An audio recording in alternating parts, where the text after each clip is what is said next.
पिछले साल जिन 6 राज्यों में स्वामित्व योजना की शुरुआत हुई थी, वहां 1 साल के भीतर ही इसका प्रभाव भी देखने लगा है।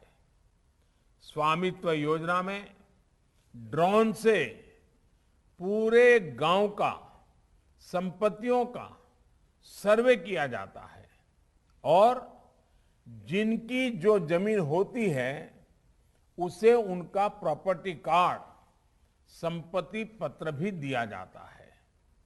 थोड़ी देर पहले ही 5,000 गांवों में 4 लाख से ज्यादा संपत्ति मालिकों को ई प्रॉपर्टी कार्ड दिए गए हैं। स्वामित्व योजना की वजह से आज गांवों में एक नया आत्मविश्वास लौटा है, सुरक्षा का एक भाव जागा है। गांव के घर का नक्शा,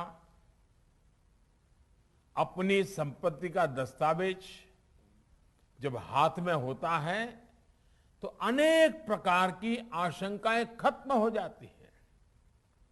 इससे गांव में जमीन जायदाद पर होने वाले झगड़े कम हुए हैं। कहीं कहीं तो परिवार के झगड़े भी नहीं खत्म हुए हैं।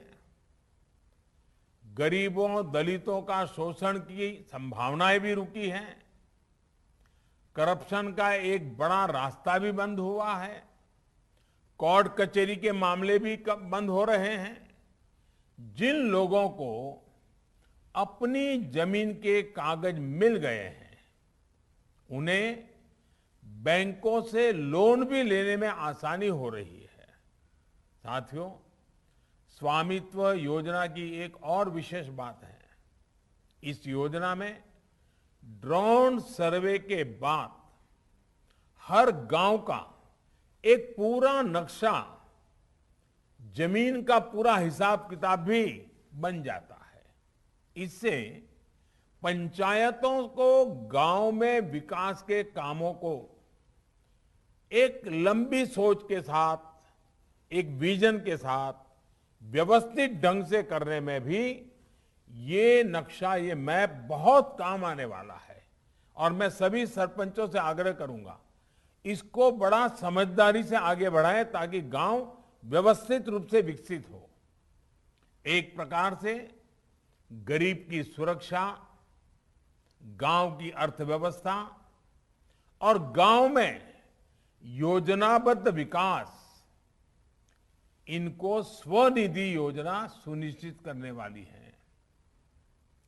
मेरा देश के सभी राज्यों से भी आग्रह रहेगा कि इसके लिए सर्वे ऑफ इंडिया के साथ एमओयू साइन करने का काम जल्द से जल्द पूरा कर लें। कई राज्यों में इसके लिए भूमि कानूनों में बदलाव की भी जरूरत है। राज्यों को मेरा ये भी सुझाव है कि गांव के घरों के कागज बनने के बाद अगर कोई व्यक्ति बैंक लोन चाहता है तो उसको बैंकों में अड़चन ना आए, ये सुनिश्चित किया जाए।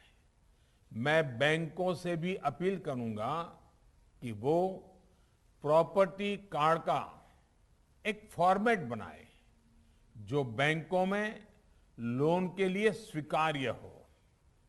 आप सभी पंचायत के प्रतिनिधियों को भी स्थानीय प्रशासन के साथ तालमेल और गांव वालों को सही जानकारी देने के लिए काम करना होगा।